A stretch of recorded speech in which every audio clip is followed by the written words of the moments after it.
We have the Kardashians and women going to fancy restaurants that the world knows, and yet the world does not know about something much more important than that, which is the system that's responsible for our ability to literally have a joyful, happy life or not. So what you're saying is you feel like the nervous system is more important than Kim K's giant ass. Is that what you're saying? I'm pretty sure. I suppose there could be someone who says that's not true.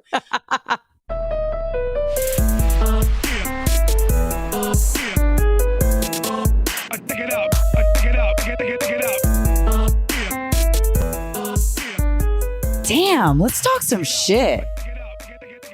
It's Polly Siegel and Victoria Aaron, two licensed therapists who've spent way too much money on degrees, certifications, and trainings.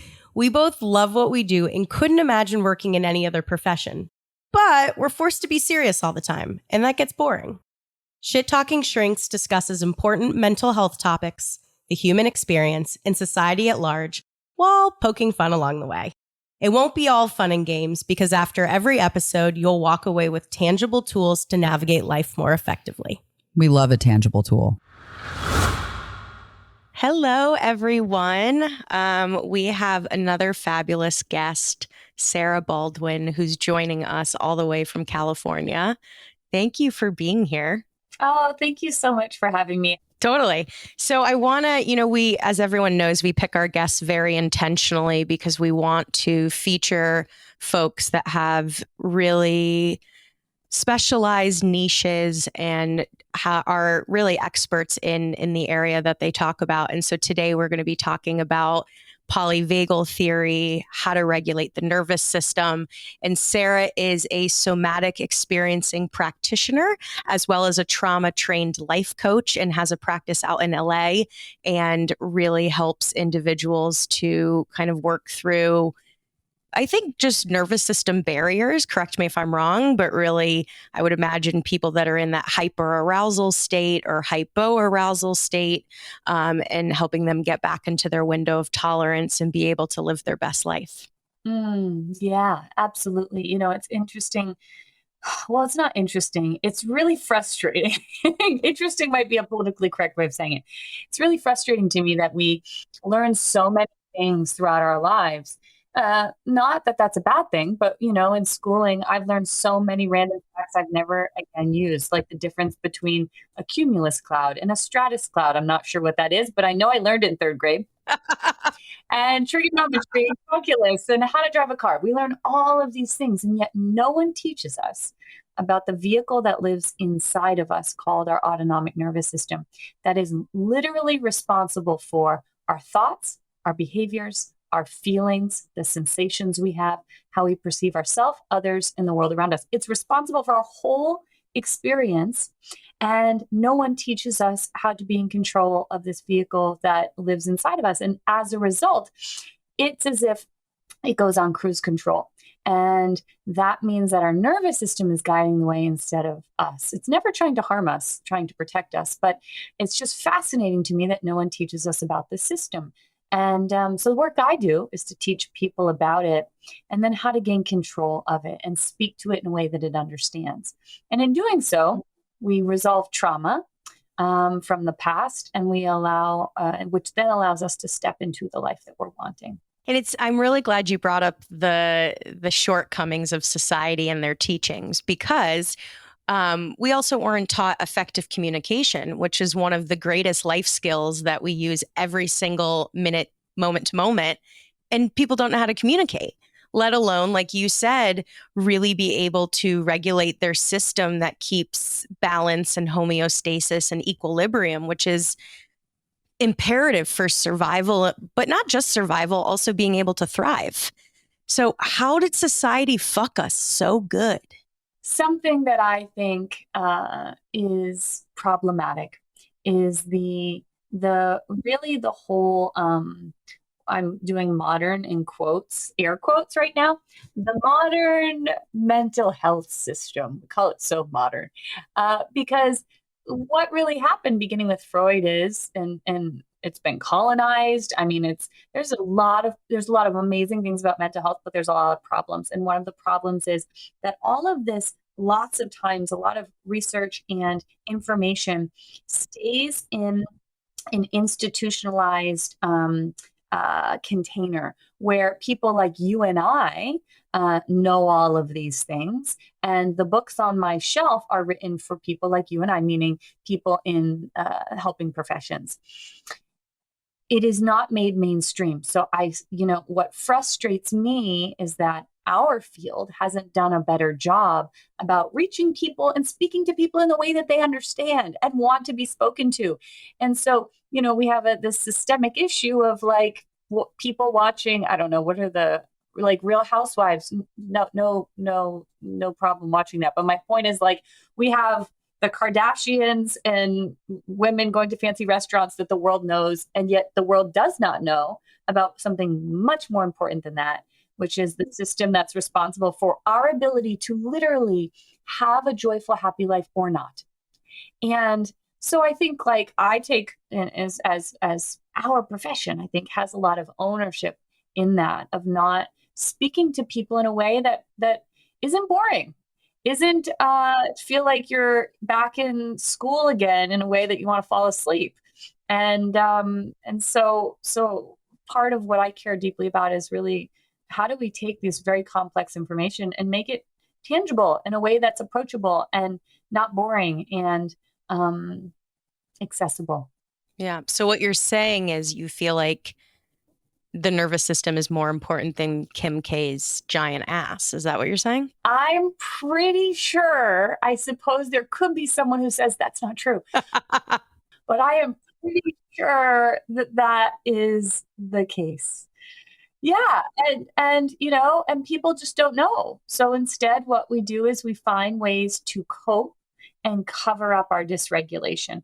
For example, I really believe the whole term happy hour, or this like thing that happens at between 4 and 6 p.m. where you get a $5 drink, is really built upon, I will give you something to cover up your dysregulation. Yes. People have they're stressed out, hard day. I'm going to go to happy hour. And all of these businesses monopolized on people's dysregulation that they don't know how to regulate. So instead, I can do this thing to cover up the dysregulation, or I can scroll Instagram, watch TV, shop, eat, exercise. None of those things are inherently bad, of course, but we're using them to cover up the dysregulation instead of actually resolve it. So for people that don't know this term dysregulation, when you say a regulated state versus a dysregulated state, walk us through what that means. Yeah. Okay, so inside of each of us, we each have something called an autonomic nervous system. Actually, every mammal has them. I think sometimes us humans like to think that we are superior to animals, but we're an animal too. So all mammals have this autonomic nervous system. And I think of it like our protective nervous system. It's one component of it's 500 million years old, just to give people a sense of like, this is holy shit, this is an old system. And the system has evolved really well to keep us safe. That's its whole job, to keep you safe and alive. I think of the autonomic nervous system like a special ops team. It's because it's pretty badass. The reason I call it a special ops team is because there's many members, just like a special ops team has many members. It's very hard to get on a special ops team. Like, they are the best of the best. And every member has a different job on the team, but they have one primary mission. So our nervous system is the same way. There's many members, but they all have different jobs.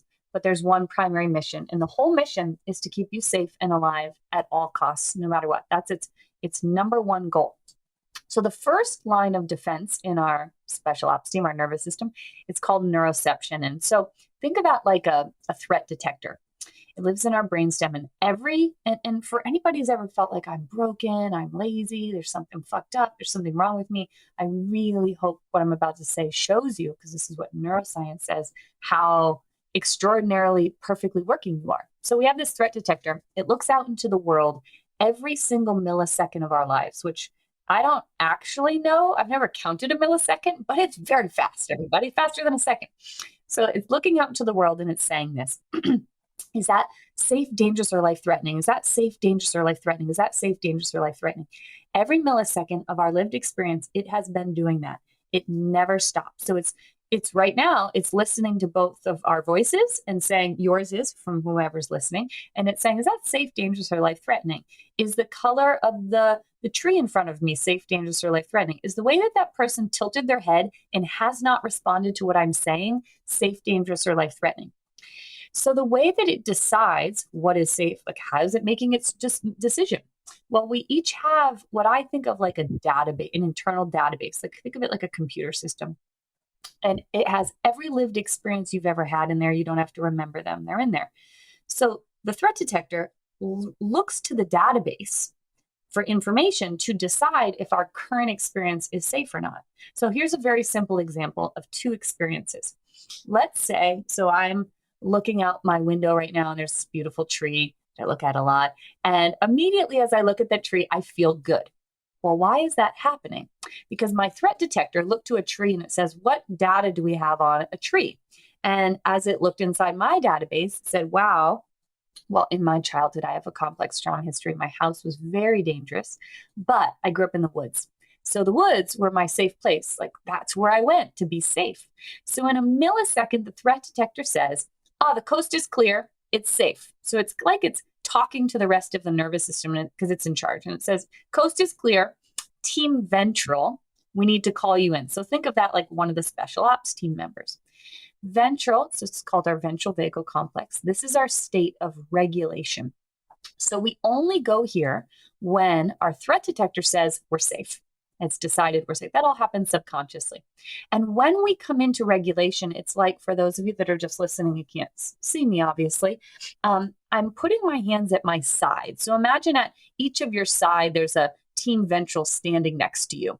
And if the team is standing, the protective team is standing at my side, that means that I am safe to be exposed. I'm safe to flow down the river of life. I'm safe to be seen, known, take up space, to be present, because my nervous system has decided, the threat detector, that I'm safe.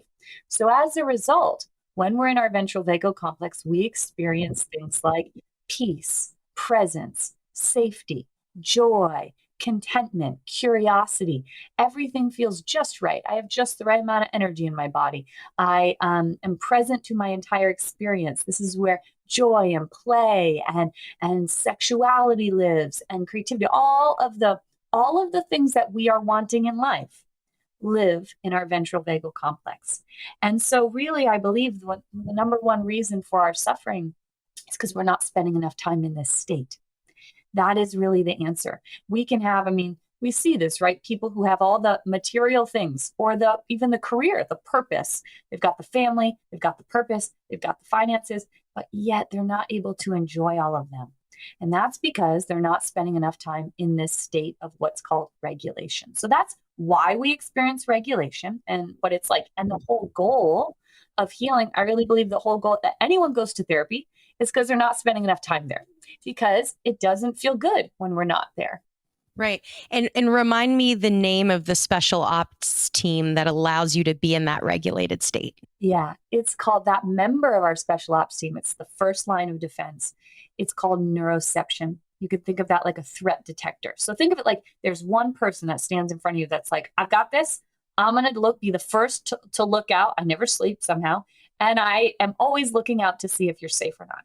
That's neuroception is a term coined by Stephen Porges, the scientist behind polyvagal theory, which I think is also cool that people can just make up names, make words up. He just made that word up. So that's basically the bouncer at the club. It's the bouncer at the club, and they are really, really good. And here's the other thing everybody needs to know. They never get it wrong. 10 out of 10, they're always getting it right. Now, they might be getting it right based on something in the past, not something in the present. But they're never confused. They're not like, well, I don't know. Is this safe or not? They're always very certain. And they don't have the ability to get it wrong based on some kind of information that they're finding. Now, and I can expand upon that, because they might get it wrong based on, meaning the danger might actually be happening in the present moment, but they're perceiving danger based on the past. So that's regulation. That's the goal that we're all looking for. That's what we all want more of in our lives. That is really what I believe is the primary reason for lots of human suffering. So here's the thing about this threat detector. Remember, we have this whole database of our past experience. That means in there are all the good things you've ever experienced, but in there are also the bad things, the traumatizing things, and we know there's generational things in there, be it generational trauma. So here's another example of how this threat detector might work. Let's say that I get an email from, I don't know, let's say you get an email from your boss, and the email lacks punctuation, and it just says something like, hey, we need to talk. Are you available tomorrow at 10 a.m.? Let me know if that works for you. And there's only like a period there involved. So guess what? No, there's not like 7 exclamations like, hey, we need to, you're like, oh, this is really good. You don't know what it is. So what does the threat detector do? It says, okay, what data information do we have here? This is an authority figure because it's my boss. This person has some power over I do, over me. They could fire me, they make decisions that affect me. And there's confrontation involved. Okay, so those are like, let's say those are 3 things because I don't know what it is. There's going to be a confrontational conversation of some kind. So the threat detector looks to my database. And where does it look? It said, well, first says, what intel do we have on these 3 flavorings of things? Now, let's say in my childhood, I had caregivers who, guess what? Your caregivers are authority figures. So look, we have 1 match, authority figures. Then it says, okay, caregivers, what do we have on confrontation? Like, let's say I got a bad grade in school, and that meant that I was going to be physically harmed. That means love is going to be withheld. I was going to be given the message that I'm never good enough. So in a millisecond, the threat detector looks to that database and says, holy shit, this is not good. This is not good. Okay, based on the past, what did we need to do then to be safe? Because whatever we did then, we're going to do it now because we know it works. It works because you got out. So that's how we know it works. You're here now. So in a millisecond, the threat detector says, Team Ventral regulation, we do not need you because we're not safe. So you go off, take a break. What we need is one of the 3 states of self-protection.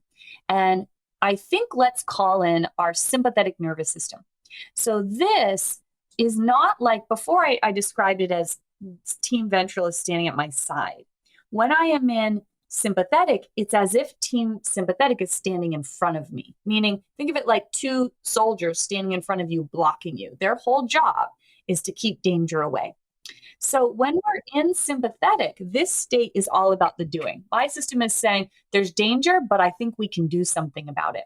And this might be familiar to lots of people listening. I'm going to try it on so I can show you. When we're here, think of it like the porridge isn't too cold. It's not just right. It's too hot. Everything in here is in this state is too much and my system is revved up. Like you may have heard it referred to as fight or flight. So this is where anxiety, worry, frustration, fear, terror, rage, panic all live. Your thoughts are going to be racing when you're here. You're going to have tunnel vision. Like I can't focus on anything else but this thing. Oh my God, are they going to fire me? Did I do something wrong? Did I accidentally steal that money? I don't think I stole money. Could I have possibly stolen money? Like what happened? I don't know. What went on? Did I say something to their son the other day that was not okay? Oh shit, did they see my post on Instagram when I was partying with my friends? Fuck. Exactly. Like, oh my God, what's going on? But this is so bad. This is so bad. What do I do? And I can't think of anything else and I can't sleep. And I have tension in my body. My heart is racing. I'm sweating, sweaty palms. I might notice that it's difficult to breathe, get a full breath in. And this is our sympathetic system. And why am I here? Because my threat detector decided I think this might be like that thing in the past. And so all of the sudden, my system's protecting me. Now, my boss might be very different than my caregivers. My boss might be like the most kind, loving person who has actually never made me feel less than or unworthy. But because there's enough traits like my caregivers in this scenario, my system thinks that the past is still happening and it's responding as if the past is happening. And that's just one way. So there's 2 other, and that's called dysregulation. So regulation is the yummy, awesome stuff that I talked about a minute ago when our threat detector thinks we're safe. Dysregulation is active self-protection, meaning my nervous system doesn't think I'm safe. It's trying to protect me. And really quickly, there's 2 other special ops team members that our threat detector can call in for dysregulation. And one of them is, the next one is called our dorsal vagal complex. So think of sympathetic as like a cheetah running. Go, go, go, go, go, go, go, go, go, go, go. Lots of energy. Our dorsal vagal complex is the polar opposite. It's like a bear in hibernation. So a bear in hibernation, it's shutdown. A bear in hibernation is not hustling. It's shutting its whole system down. So this is probably common for some of you listening. It's funny because it doesn't look extreme, but it's our most extreme form of self-protection. So, because you're like, what the hell? What do you mean? A bear sleeping is the most extreme?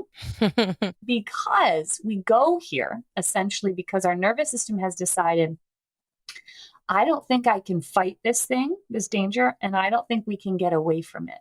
But what we can do is I can help you leave your body so you don't have to feel the perpetual pain of what we can't stop. So dissociation turns on.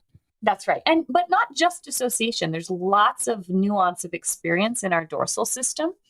But just to name, every mammal can do this. So an antelope that's about to be eaten by a lion, its system will put it here so it doesn't have to feel the pain of getting eaten alive, which I think like, when I learned this, because I spent most of my life in dorsal, I was like, wow, holy shit, I'm not broken. Wow, my system really loves me, like it's trying to keep me safe. Would another term for that be hypoarousal?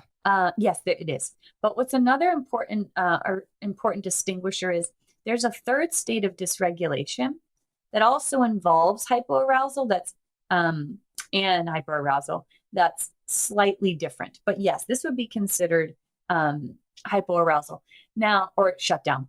A lot of people, what I hear get confused is people talk about freeze as if it's this dorsal thing, and they're actually totally different. So there's one more state of dysregulation. So we talk about like the cheetah running, sympathetic, fight or flight. Then we talk about dorsal, the bear in hibernation. And then we have this one other one called freeze. And freeze is when you take the cheetah and the bear and you put them together at the same time. So think of it like it's equal parts of both of those states. So we have lots of energy and then met with shutdown. So those two equal and opposite forces come together and they create something called tonic immobility, or think of literally like a deer in headlights. A lot of prey animals go into freeze very commonly. So what this is like is I have all this energy inside, but I can't do anything about it. So let me just go back to that example of the email from my boss. So I get the email from my boss. I'm like, holy shit, what does that mean? Oh my God. I ask all my friends, I'm like, what do you think it means? I don't know. What do you think it means? And then I'm like, I should really respond. Like, I should just write them back and find out. No, I can't do that. It's too much. No, but I need to do that, but I can't do it. But I need to do it, but I can't do it. You know what? I'm going to go organize my junk drawer because I can't possibly look at this thing because it's too overwhelming to look at this thing. No, but I need to look at this thing, but I can't look at this thing. But I need to look at this thing, but I can't look at this thing. And I go back and forth in this. I have to, I can't, have to, I can't, have to, I can't. Rendering me stuck and frozen. So it's almost like you're trying to run, but you're in the mud. It's almost like a tire, right, that gets stuck in mud and it's just spinning, but it's not actually moving. Great metaphor. And the inclination that people have when we're here is spin the tire faster. I got to get out of this.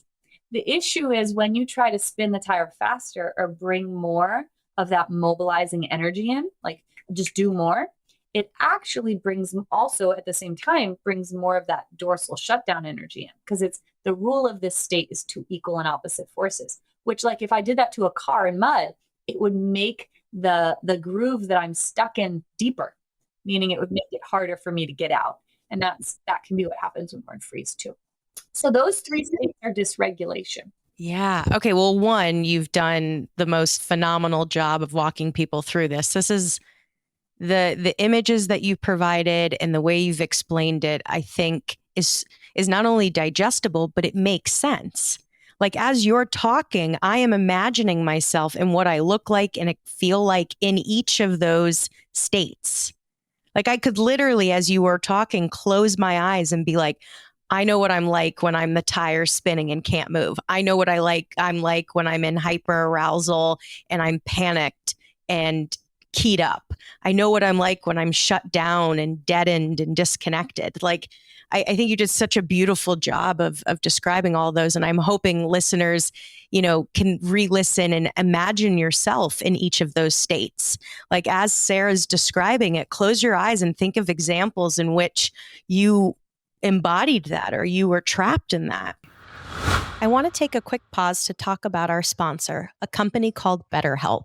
It's an online therapy platform where all the therapists are licensed and accredited professionals. It's affordable. You pay a low flat fee for therapy with your therapist, and it's convenient. Do it at your own time and at your own pace, and you can communicate with your therapist as much as you want and whenever you feel is needed. And more importantly, it's effective. Thousands of people have benefited from therapy using BetterHelp, and we're really grateful to offer all of our listeners 10% off your first month. So if you're interested in receiving therapy ASAP, click the link in our show notes and you can get started. And you get to save money. Something that you said that I'm going to circle back to, so I'm going out of order here, but that when the brain is scanning for threat, it goes back into its Rolodex or its database to say, does anything match this? Does anything replicate or seem similar to this? Okay, if so, categorize it as either safe or dangerous. I think back when I was a child, and there was a lot of moments where I felt trapped. I felt really trapped that I couldn't escape something that I was being forced to do. And I remember that food became that self-soothing mechanism. And anytime my body or my mind interpreted an experience as being trapped, food then became the mechanism to ground me. And so I think something to point out is like the brain very quickly finds solutions, whether they're maladaptive or not. Maladaptive in that they work, even though they might not be the most healthful choice. But the brain doesn't assess whether it's healthy or not. The brain just assesses what works, what helps me get out of these trauma states. Is that fair and accurate in what I'm saying and how I'm understanding you? Yeah. And I actually don't even, the more that I learned about the neuroscience of all of this, the more I'm like, so many of these terms are so fucked up. Like, dysfunctional, maladaptive, disordered. I actually don't like any of them because the thing about it is I don't think it's maladaptive at all. I think it's exquisitely adaptive. The other option might have been to not make it through. I wouldn't be able to continue to develop. My brain wouldn't be able to continue to develop properly if I'm in chronic high dysregulation. That would have affected your physical body in a profound way. Our ability to make social connections, everything would have been highly affected. So these strategies are, I think, absolutely brilliant. And there are ways in which we find, so when we're experiencing dysregulation, our nervous system quickly says, okay, here are the options to be with this consistently, which will be a big detriment to our ability to develop and continue on, or we can find ways to cover it up and numb it. And in the covering up and numbing it, it doesn't actually bring me into regulation. It helps me instead to not have to be with the perpetual pain of the dysregulation. So think of it like a numbing cloak. And we've all found, different amazing ones. What I really hate is how our society has said, oh, some of these are very good. You work all the time and never stop doing that. And which we call being a workaholic. Amazing. Look at the things that you have built, Steve Jobs, right? Like that's what we do. Amazing. Oh, you do heroin? Bad. Yeah, you shoot up heroin? I was just about to say that. Wow, you're terrible. Shame, shame, shame, shame, shame. But this person, ooh, not bad. Oh, you use alcohol to cope. Not bad at all. Continue to do that. Amazing. I'm making a generalization of our society. And then somebody else who has sex with, uses sex to cope and has sex with many, many, many, many people as a way to numb themselves. Wow, what's wrong with you? You're bad and dirty and awful. And The truth is, they are all literally exactly the same, along with the person who incessantly fluffs their pillows and cleans their countertops. That's the same thing. It's all to help me not have to be with this thing inside of me that no one has taught me how to relieve myself of. So if we're using metaphors, because I feel like we've crushed the metaphor game today, it's almost like these, as you call them, adaptive coping mechanisms, right? Survival mechanisms. They're like the lidocaine. Yes, that's a great metaphor. Exactly. They're like the lidocaine that helps us to, oh, my tooth doesn't hurt so bad.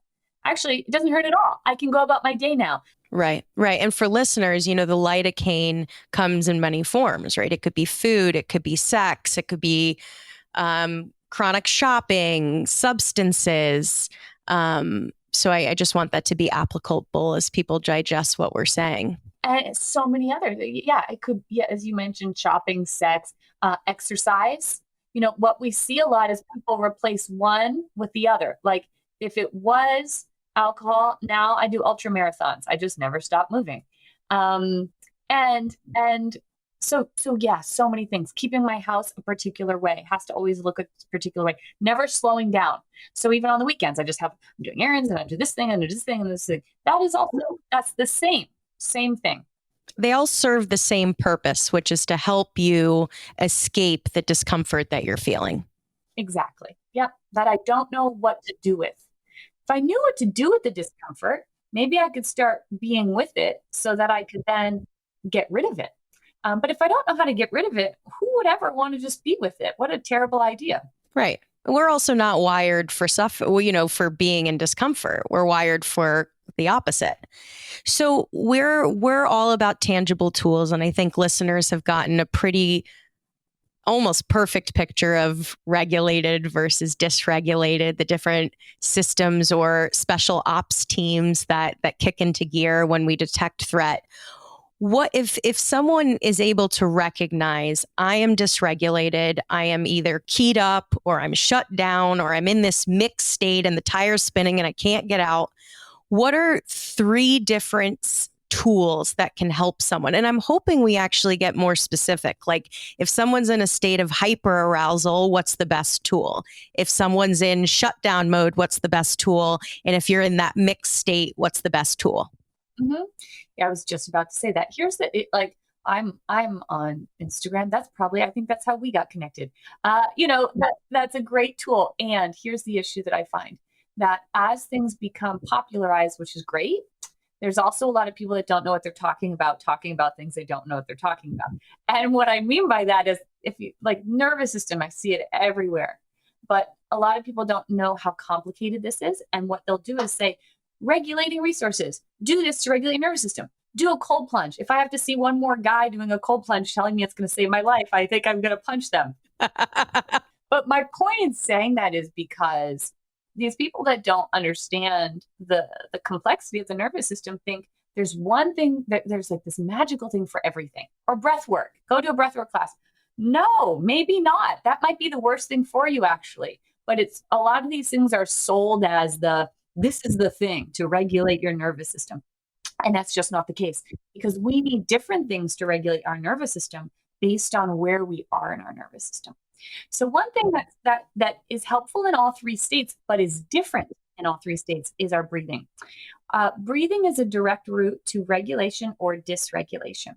And where I live, there's a lot of breathwork classes. And what we're talking about in those classes is more of a hyperventilating breathing.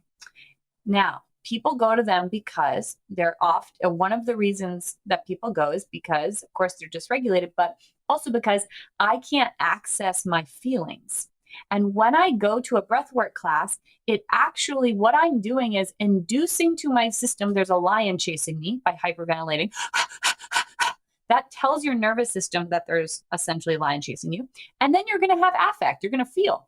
Anger might come up. Sadness might come up. And then that people think, oh, that's really good. The teacher's like, way to go. But a lot of people will leave that class and they will feel a little fuzzy. Just a little not really fuzzy, but just a little I feel just a little spacey. So that means you didn't complete the stress response cycle. And now you're in dorsal. which is we've gone into a deeper dysregulation. And I see that happen all the time. So not to get on a soapbox about that, but the point is different breathing for where we are in our nervous system. So if you are in your sympathetic nervous system, lots of energy, that's like the cheetah, go, go, go. What we want to begin doing is shorter inhalations and longer exhalations. There's lots of different ways to do this breathing. Like some of you may have heard the 4-7-8 breathing cycle. What that means is inhaling for 4 seconds, hold through your mouth, hold your breath for 7 seconds, or through your nose rather, hold your breath for 7 seconds, and then exhale through your mouth like you're blowing out a candle. So not fast like this, but instead slow. Yeah.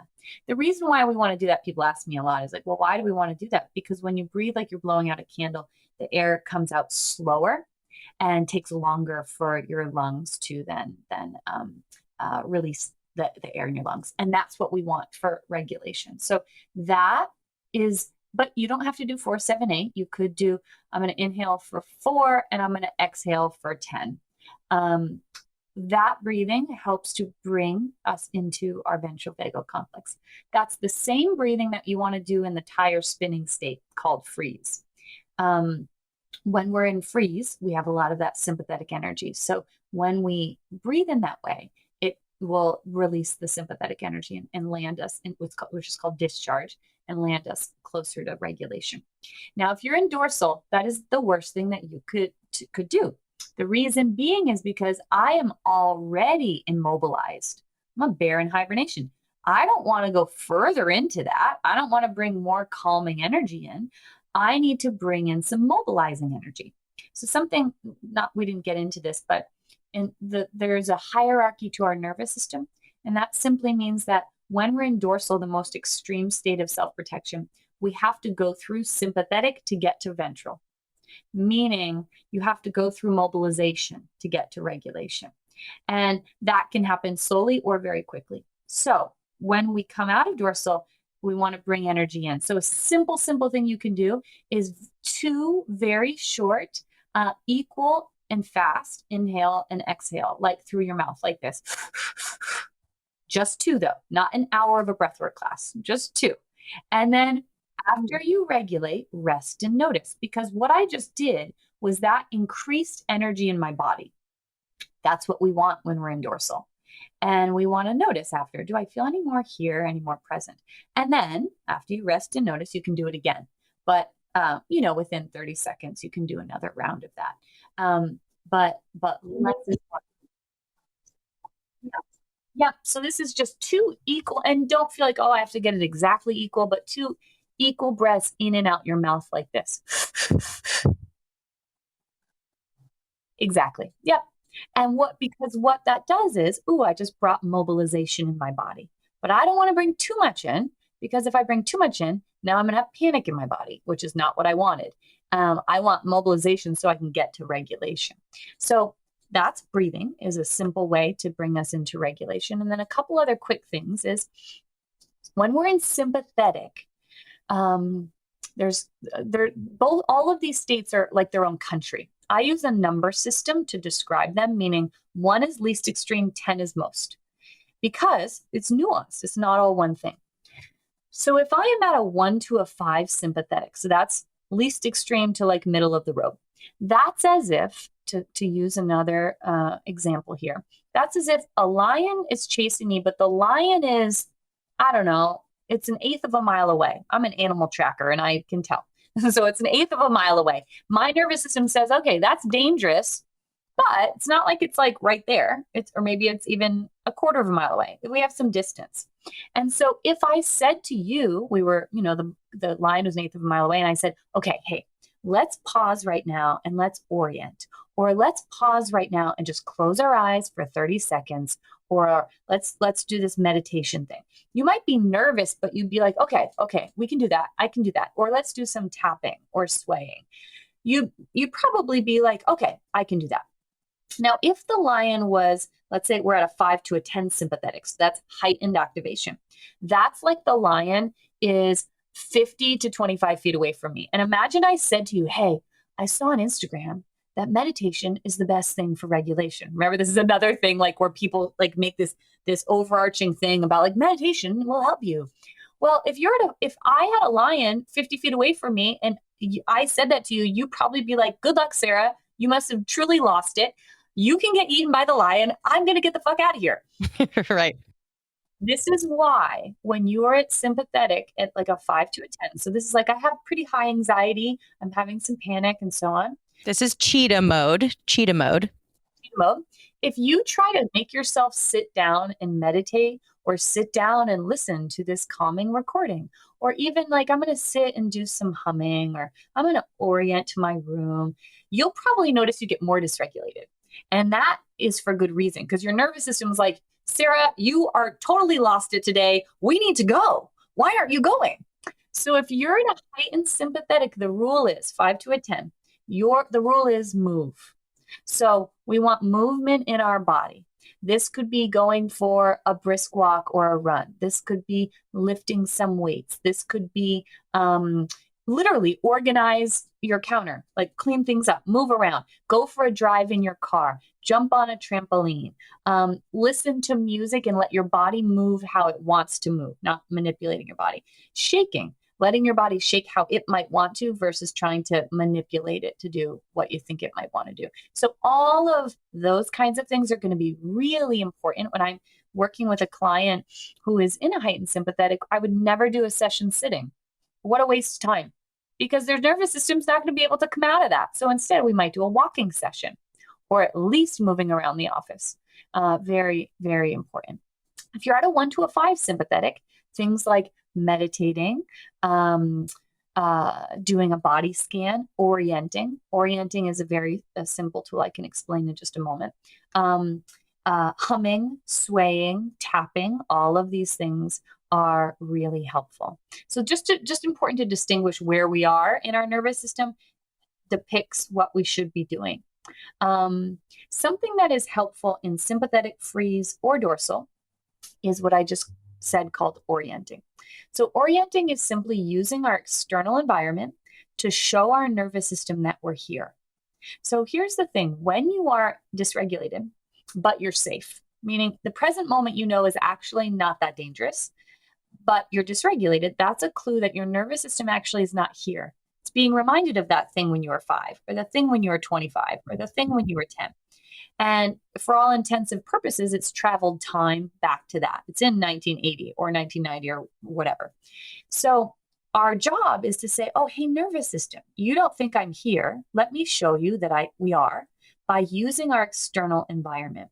So what I want you to do when you orient is really have the intention of, oh, my nervous system doesn't think I'm here. I'm going to use all my senses that I have access to bring me back into the present moment. So smell 5 things. And when I say smell 5 things, you don't just like pick up the candle and like, oh, that smells good. That's not orienting. I want you to notice a detail in the smell.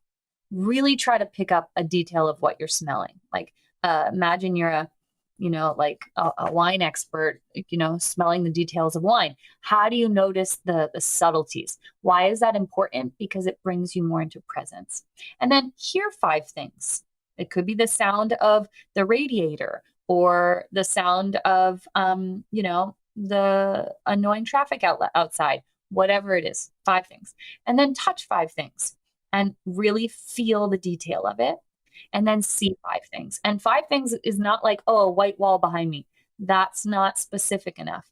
Like notice, well, is it milk white? Is there a scratch on the wall that's kind of bugging you that you wanted to get a magic eraser for? Notice the details. So orienting can be helpful in all 3 states. In freeze, that's the state where I think deer in headlights are like, as you mentioned, the tire that's stuck.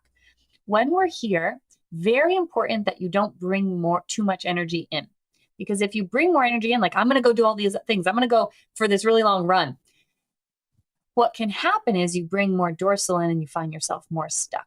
So when we're here, we want to bring in small amounts of movement. So swaying, humming, tapping, all of those things are really helpful. And then also, if you're frozen around something in particular, like, oh shit, I got to text that person back and I'll do it later. And I got to text that person back and I'll do it later. we want to make the steps towards the danger that or perceived danger tolerable. So simply make the steps smaller. That might be like, I'm gonna write it down on a piece of paper, what I want to say, versus writing it in a text. That's step one. Step two, I'm going to set an alarm for when I'm actually going to write it in the text form. Step three, and so on and so forth, so that you can complete them. And then lastly, in dorsal, when we're here, we're not in our bodies. So what we're trying to do is bring our system back in, or bring ourselves back into our body. So small amounts of mobilization or movement are going to be really great here. And also using things that are, how do I want to say this? Using things that will really help to initiate us back into our body in a powerful way. Like put your hands in hold some ice, run your hands under warm water, smell something pungent. Like I always have strong essential oils on my desk for people to smell.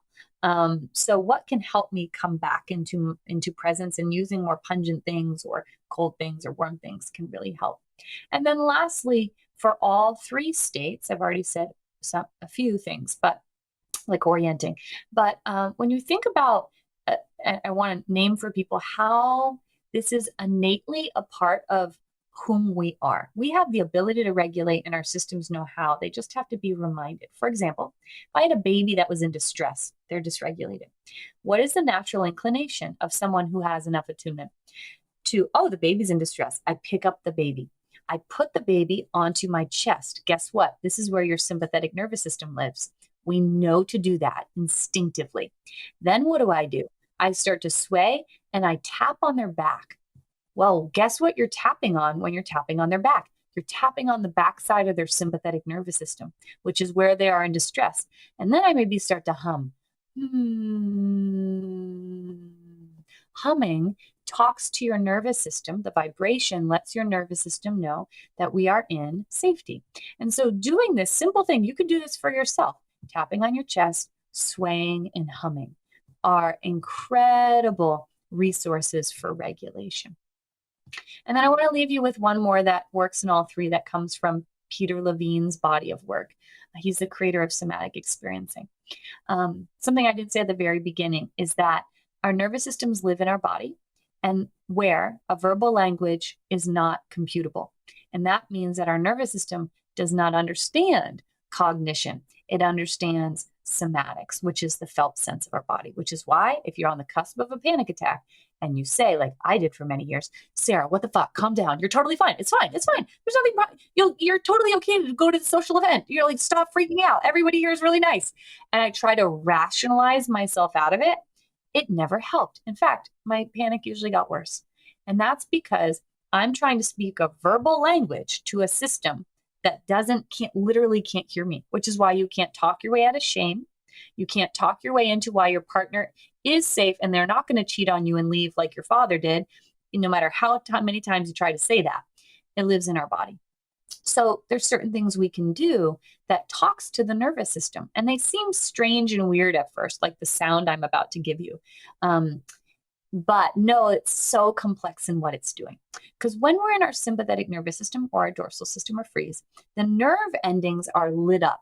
So think of it like they're constricted and they're lit up. If I can make particular vibrational sounds, for example, it begins to release speak to the nerve endings, which releases them. That then cues up to our brain, the coast is clear, we're actually safe. So what we're about to do is going to sound super weird, but I want you to know it's very complex in what it's doing in terms of our system talking. So this sound, VOO, is this particular sound, is also particularly helpful with coming out of all three states of dysregulation. And when we make the sound, we want to make it in a low register, lower than our speaking voice. So instead of making it up here in my chest like this, boo, that's really all in my chest and in my sinuses. What I want to do is see if I can send it down into my viscera, my stomach space, and make it as deep as I can. Peter Levine says, I do this sound everywhere because it always makes the lines go away at the grocery store. Which I'm like, yeah, because it's kind of weird. And people are like, who's this dude making this weird sound? So you can do this anywhere. But just to preface it, it sounds a little weird. It sounds like this. I'm going to do it first. So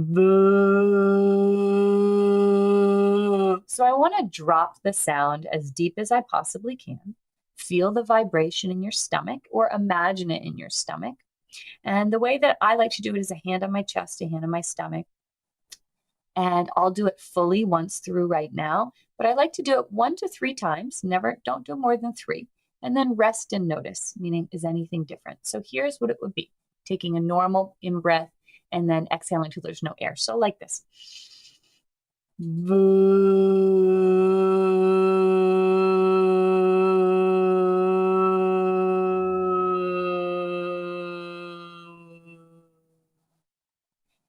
then I would do that again. And then when I'm done, I would just rest and notice. Is anything different? Do I feel any more here? So a lot of somatic exercises are very much like what I just did.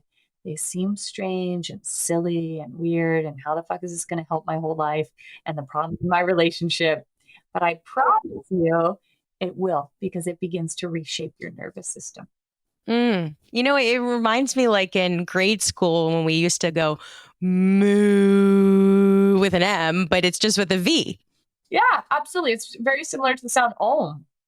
Om. Also very helpful. We do that a lot in somatic work. The sound Om is very regulating. Oh, Sarah, I'm absolutely blown away by everything you've said. And I know without even needing to poll our listeners that there is so much magic to everything you've explained and so much transformation, because now people can walk away understanding these different dysregulated states, understand them, that it's not anything wrong with you, that this is evolution. This is something that is intended to protect us, to keep us safe, to keep us alive, and that there are real tools that can help you move out of these states and back into your feel-good state or your window of tolerance, and that no one is stuck or trapped or fucked, that like there are real things that can help you get out of these states that really cause so much chaos and so much disconnection and loneliness. And there's really hope when it comes to our nervous system. So thank you so much for joining us. My gratitude is abundant. And as Victoria would say to everyone, big, big love. And we will catch everyone later.